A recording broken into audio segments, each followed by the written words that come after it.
అనగనగా ఒక ఊళ్ళో ఒక చెరువు ఉంది. ఆ చెరువులో సుమతి, కాలమతి, మందమతి అనే 3 చేపలు ఉండేవి. ఒకరోజు ఇద్దరు మనుషులు వచ్చి చెరువు గట్టున కూర్చుని మాట్లాడుకుంటున్నారు. ఏమనంటే, వచ్చేది వేసవికాలం, అసలే చెరువులో నీళ్లు చాలా తక్కువగా ఉన్నాయి. ఇంకా ఎండలు పెరిగే కొద్దీ చెరువులో నీళ్లు తగ్గి చెరువంతా ఎండిపోతుందేమో అని మాట్లాడుకుంటున్నారు. ఈ మాటలు విన్న సుమతి భయపడింది.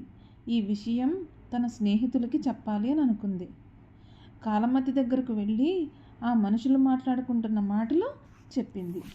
అప్పుడు కాలమతి అంది, చెరువులో నీళ్లు ఉన్నాయి కదా, తగ్గుతున్నప్పుడు చూద్దాంలే, నువ్వెందుకు కంగారు పడుతున్నావు అని అంది.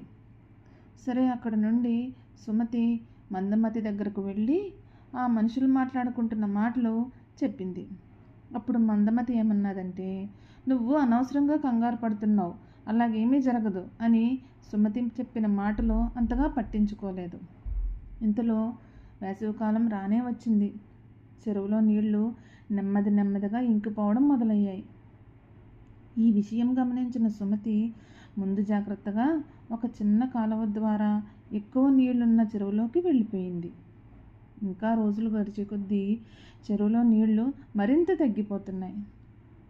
కాలమతి చెరువులో మరింత తగ్గిపోవడం గమనించి, అమ్మో, ఇక్కడే ఉంటే ప్రాణాలకే ప్రమాదం అనుకుని కాలమతి కూడా వేరే చెరువులోకి వెళ్ళిపోయింది.